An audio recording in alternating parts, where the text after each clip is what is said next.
The first Ace Attorney game was pretty grounded. Sure, there were larger-than-life personalities, over-the-top outfits, and punny names, but the cases all revolved around stuff like blackmail, theft, and government corruption, things that could easily happen in the real world. The one fantastical element was the spirit channeling. But even that isn't that strange and isn't exactly new to the genre. Psychics and spirit mediums, real or not, are a pretty common fixture of crime thrillers. Police departments have even consulted self-professed psychics in real life.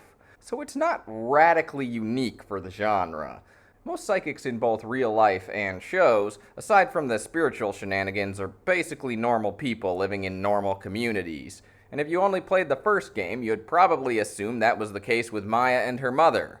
Then came Reunion and Turnabout, where Phoenix visits Maya's hometown for the first time, and things get a bit weirder.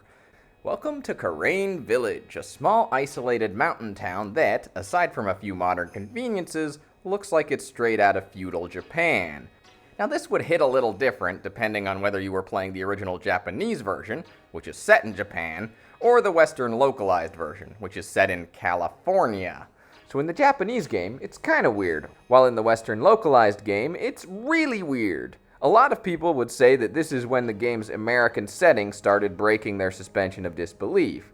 But Kurain Village in the localized version actually never bothered me that much. Look at it another way. Kurain Village is a semi-isolated community of religious weirdos, which is basically the story of America. Puritans, Mormons, Jehovah's Witnesses, Oneida Perfectionists, Branch Davidians. That one didn't end so well.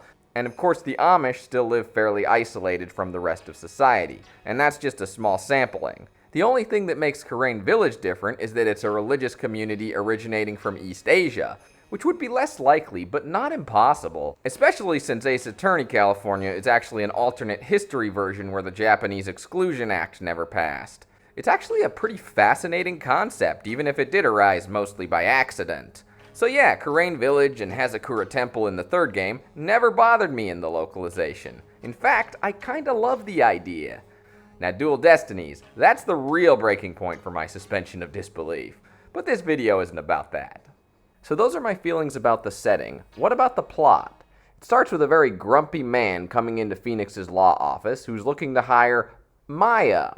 He doesn't want a lawyer, he wants a spirit channeler. It's a twist on the standard case beginning that's simple and works well. This prompts Phoenix to go visit Maya for the first time in months and enter Kurain Village. Reunion and Turnabout is the first case in the series that doesn't start out as a murder case, it's just the characters living their daily lives. But of course, things quickly take a sinister turn. Dr. Gray, the man who wants Maya to channel for him, is trying to get the ghost of a dead nurse to take the blame for a bunch of patient deaths at his clinic, so people won't be terrified of his medical practice.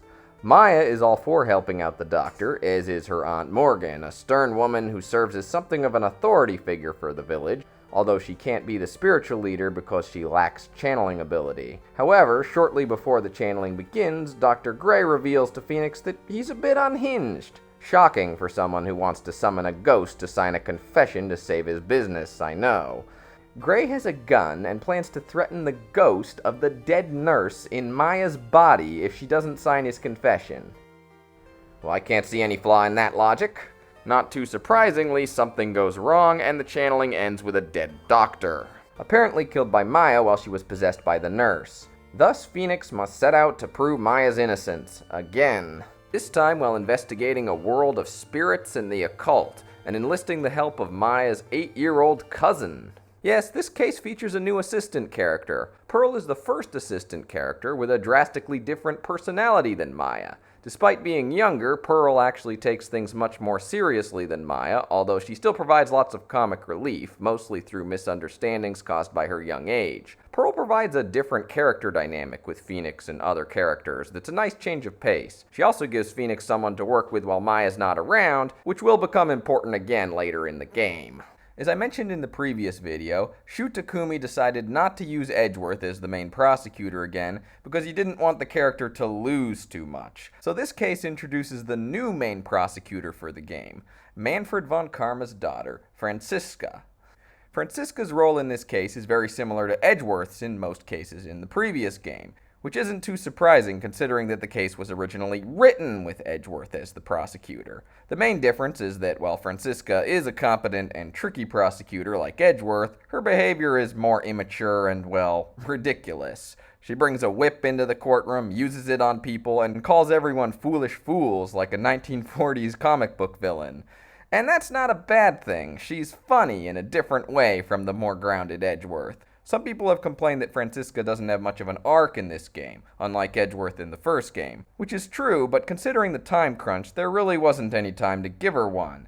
And she doesn't really need one. The game works fine with her as is. The rest of the case cast is fairly small. Snoopy loudmouthed reporter Lotta Hart returns from the first game, then there's Pearl's mother Morgan, and Eenie Miney, an airheaded college student with an interest in the occult, who happened to be at the manor during the incident. This case is the first one in the series that starts out not being a murder case, so Phoenix and co get to meet the victim beforehand. Turner Gray is kind of a jerk, although he's a funny jerk, and if a player doesn't feel motivated to solve his murder, Maya being put on trial again provides some suitable stakes and motivation. Since this was only the second time Maya was put on trial, her being the defendant doesn't feel like a series cliché yet. The case has an interesting setup, good clues, and some pretty interesting twists, and I definitely recommend it to anyone who wants to get into the series, because Reunion and Turnabout is a foundation that so much of the rest of the series rests on.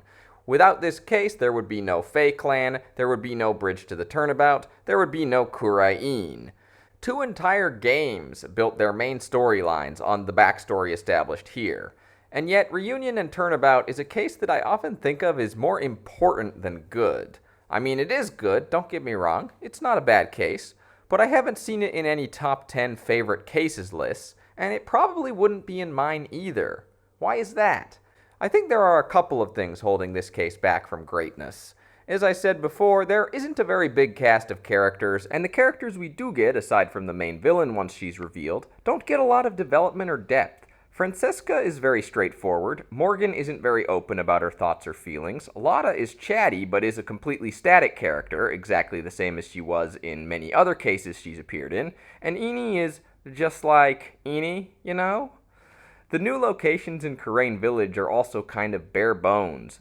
There's not that much to examine that gives any extra insight into the characters. Reunion and Turnabout is also the first case that incorporates the Psyche Lock system, but truth be told, it doesn't change all that much. As far as the story goes, it lets Phoenix know someone is hiding something, whereas before he would only suspect them, and it provides players with an in-universe visual representation of exactly how much more evidence they have to collect to advance, which is handy, but doesn't drastically alter how the game is played.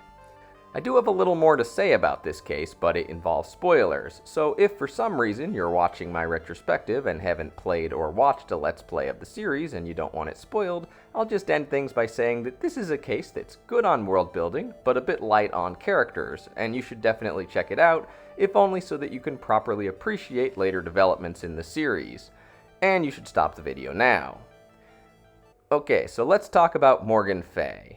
So this case actually has 2 villains, Eenie Miney, or rather Mini Miney, who actually committed the murder, and Morgan Fey, who planned it out to frame Maya. Of the 2, Miney gets more focus, even though Morgan is the one who's a lot more important in the larger scope of Ace Attorney. She's a major character's aunt, another major character's mother, and thanks to the Fey clan's numerous horrible misfortunes, she was the only major adult figure in their lives for at least part of their time growing up. Despite that, the amount of insight the game gives into her relationship with Pearl and Maya is actually pretty limited. They only share scenes together in this one case, and even then, they don't interact with each other all that much. As it becomes increasingly clear that Morgan is involved in the murder, neither Maya nor Pearl get to confront her about it. Maya does, however, get a very interesting line at the end of the case, where she says that every time she ends up involved in a case like this, she loses someone special to her, and specifically mentions her aunt as one of those special people she lost, implying that despite everything, Morgan, on the other hand, does not seem to share the same sentiment, calling Maya that annoying, witless main family girl. Ouch. By the way, this whole bit of dialogue by Maya sure hits different after playing the rest of the series. You hope this won't happen to you again, huh? Oof. As for Pearl, we don't get to see her reaction to her mom going to prison at all. Next time she appears, it's 6 months later, and we're told she's recovering from it and returning to her normal self. Considering how Pearl is always hanging out with Maya and Phoenix after that, the implication seems to be that Maya became Pearl's legal guardian. Because Child Protective Services in Japanifornia apparently doesn't give a crap. Okay, giving custody of an 8-year-old to her immature, barely legal cousin is unusual, but Maya does technically have a job and a good friend who's a lawyer who could vouch for her, so maybe it's not too far-fetched. But, like so many other things about Pearl and Maya's home life, this is just speculation. Morgan returns to the series later, but not physically. She's only mentioned, but it's shown that she kept in contact with Pearl by writing her letters. After the events of the third game, this presumably stopped, but again, speculation. We've never had any confirmation about the ultimate fate of Morgan Fey. And that's fine, honestly. While it might be nice to hear a bit more from Pearl on the subject or to get a few more tantalizing hints and tidbits, most of this stuff not being mentioned can be chalked up to conservation of detail. Ace Attorney is episodic, and details that aren't related directly to the case at hand usually get glossed over. It's just particularly noticeable here because of Morgan's importance to main characters. In some ways, this can actually be enjoyable since it gives hardcore fans of the series stuff to theorize about. I think that pretty much sums it up for now. Next time in the series, I'll take a look at a case a lot of people really don't like. If you liked the video, be sure to like and subscribe and hit the bell icon to get notifications. You can also subscribe on BitChute to get videos early. And of course, share your own thoughts in the comments section. We also have a channel on Odyssey, but that's not quite as up to date. Have a very Merry Christmas season, everyone. Bye-bye.